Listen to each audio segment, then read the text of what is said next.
You're watching MMA Oddsbreaker, ladies and gentlemen. I'm Frank Trigg, Las Vegas, Nevada, and over there in southern, hot-ass Inland Empire, California, is Dan Henderson. Actually, what's the temperature like today for you guys out there? Temperature, I think it was pretty good, but probably close to about 80. Oh, jeez, I'm over here. Man, I thought you guys would be way hotter. We're 109 today.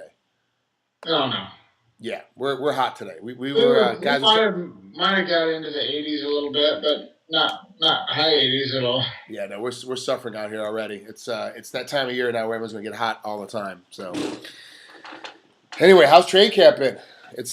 Training camp's been great, actually. Much better than the last one. What's different on this one? No injuries. Really, Oh, you're 47 years old. There's gonna be injuries every time you move. How are you not being injured? hey, that's 42. I almost put up two different fingers. It's one of these. Yeah, that so everyone knows that Dan's only a year older than me. Twice as beat up, 4 times as ugly, but seems to win about 17 times more than I do. It's a very strange anomaly. I can't figure it out. No injuries this one. How'd you keep from getting injured this training camp? Is there do something different? Well, I mean, I typically don't get injured too bad during training camp at all.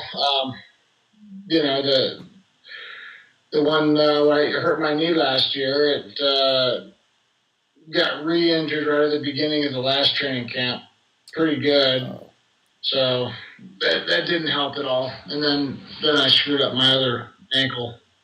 Yes, favoring the one knee and ruins the other side too. So Yeah. well, what do you see in Rashad Evans? That's who you're fighting the main event next week at UFC 161 up in Winnipeg. What do you see in Rashad Evans that is different than anybody else that you faced so far? Um,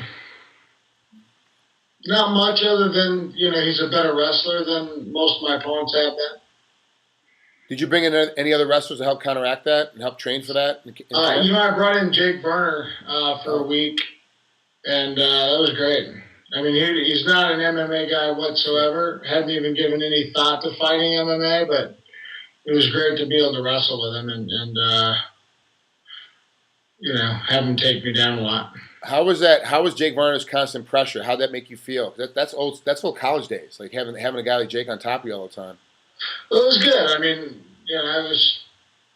the pressure was fine. He's got some good hit pressure when he gets on top too. He's got some pretty different things that he likes to do that work well. Now, correct me if I'm wrong, and I'm gonna try and break down your fight. You tell me if you don't think it's right. I think that Evans is a lot more athletic than you are. He's a lot quicker, so he's gonna step in and step out, get out of the way very quickly. But you're not gonna chase him, so he's gonna get frustrated and have to sit in the pocket at some point. And that's kind of your game, is that you lull guys to get in your pocket, and you'll take a punch to give a punch because one, your neck doesn't move, so they can't knock you out. He's not going to hit you hard enough to be able to do any real damage. So unless he takes you down or holds you down, he's going to end up getting stung. He's going to end up getting hit pretty quickly when he sits inside that pocket. Is that kind of how you see the fight breaking down as well? I probably see that about half right. Okay. I think, I try not to get hit to take a punch to give one, but, it does have. I'm not afraid to. I think that's a key thing. I think he gets a little nervous sometimes in there. And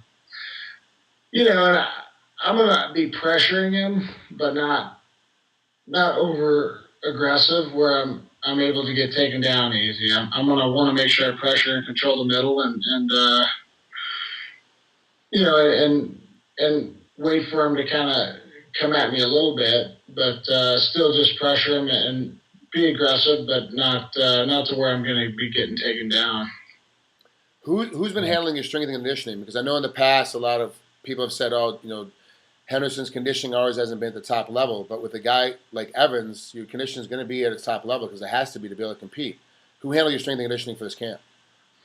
I've had the same guy for 2-3 years now.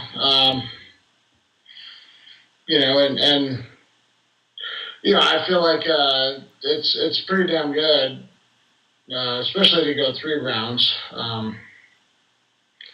The only time where I felt like I looked probably really out of shape that bad was, a couple times, but, against Shogun. But it was just a lot of action in that fight. I think that was it was just the pace of the first 3 rounds really kind of made us both pretty tired. Well, I think too, a lot of people at home, they look at your mouth is open, you're breathing heavy, and they're going, "Oh, he must be tired because his mouth is open." And you're not a guy that hides your breathing very well. You don't. If you're got to breathe heavy, you breathe heavy. It doesn't mean that you're exhausted. It just means that you're breathing heavy. You also too, haven't you had some nose problems in the past? So it kind of you can't really breathe through your nose anyway. I feel like I could breathe through my nose okay, but no, I haven't really had any nose problems. It's it works fairly good, but I don't have any problem breathing out of my mouth either when I need to. Yeah, I think the biggest thing is just if I'm more patient in a fight, obviously the pace is going to be slower, and I typically like to be a little more aggressive and push things a little bit more, which ups the pace a little bit too. So, yeah, I don't think Rashad's going to be in any better shape than I am at all. Do you think that you'll be able to steal his heart a little bit by keeping the pressure on him as much as you have in your past fights when you seem to be dialed in, you keep that pressure on him all the time. The Fedor fight, you kept the pressure on him all the time. He basically folded. Do you think that same kind of situation is going to happen with Rashad? No, I don't see him. I haven't really seen in any of his other fights where he's broken. From pressure at all. He just stays in there and does the best he can. But yeah, he doesn't pull the trigger a lot of times when he should, or he's not aggressive. So I think just pressuring him and just creating action a little bit more than what he's used to, might get him a little tired. And trying to take me down might get him tired as well. If you ask him, he's saying he's a thinking fighter. He's cerebral, where we think he's hesitant.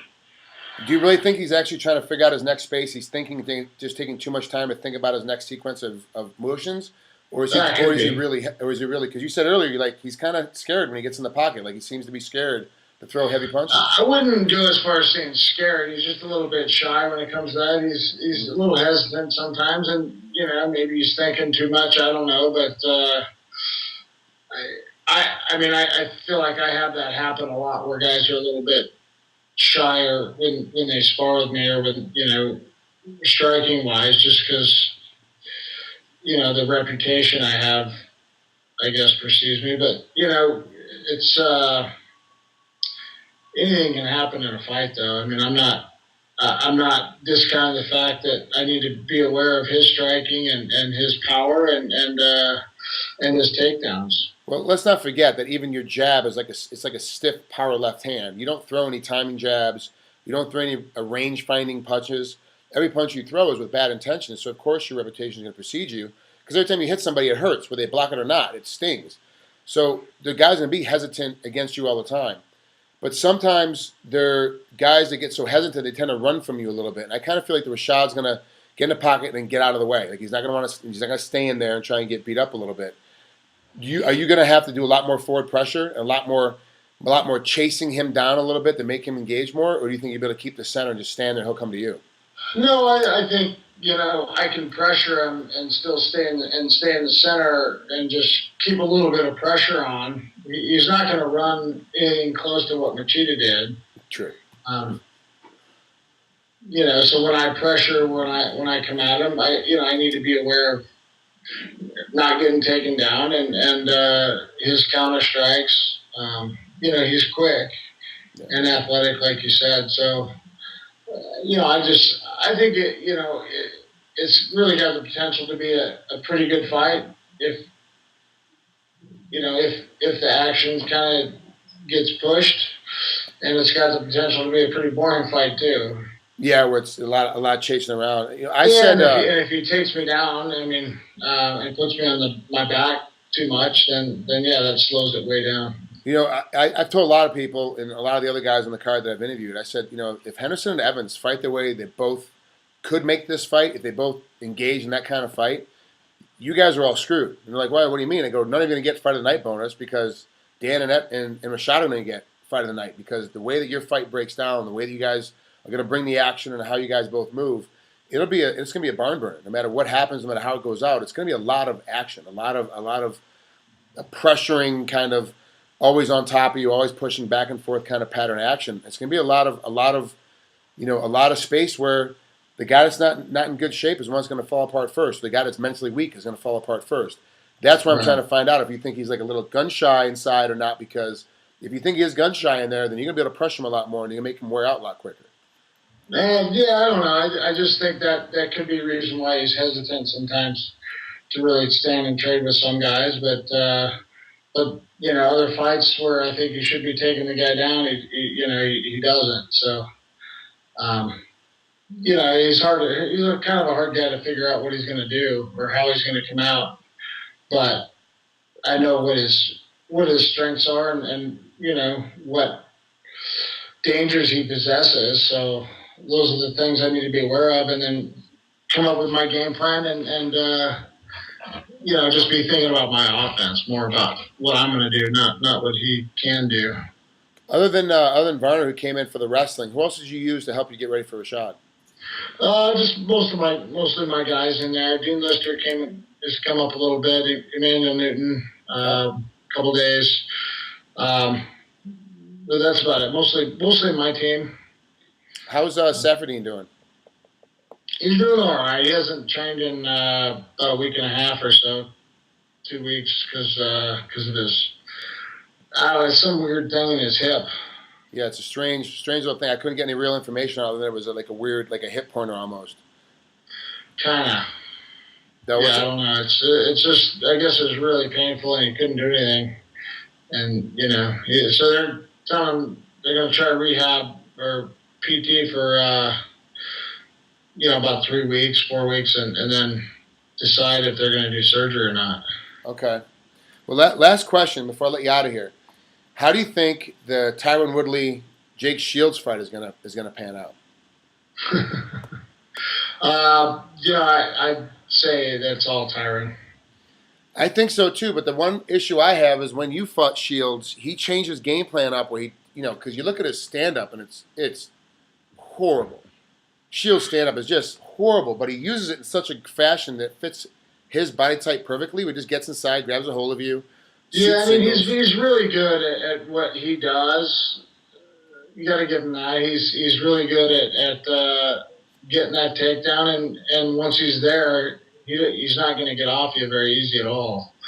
But Tyron's really hard to take down, and got much better striking. So and he's slowly coming into his own with being able to push the pacing and being a little bit more aggressive. Is that a 5-rounder or 3? 3-rounder, I believe. Yeah, so it's that favors Tyron because he can up his pace the entire time. He'll keep himself at 80%, 90%. Yeah, I think so. If it was a 5-rounder, I'd say it could be a little more even then. Yeah, I agree. Well, Danny, thanks, but I appreciate you coming out with MMA Oddsbreaker. Good luck next week against Evans. Enjoy Winnipeg. You'll have a great time up there. It's an amazingly beautiful place, but it's so much action. Yeah, I mean Canada's always fun.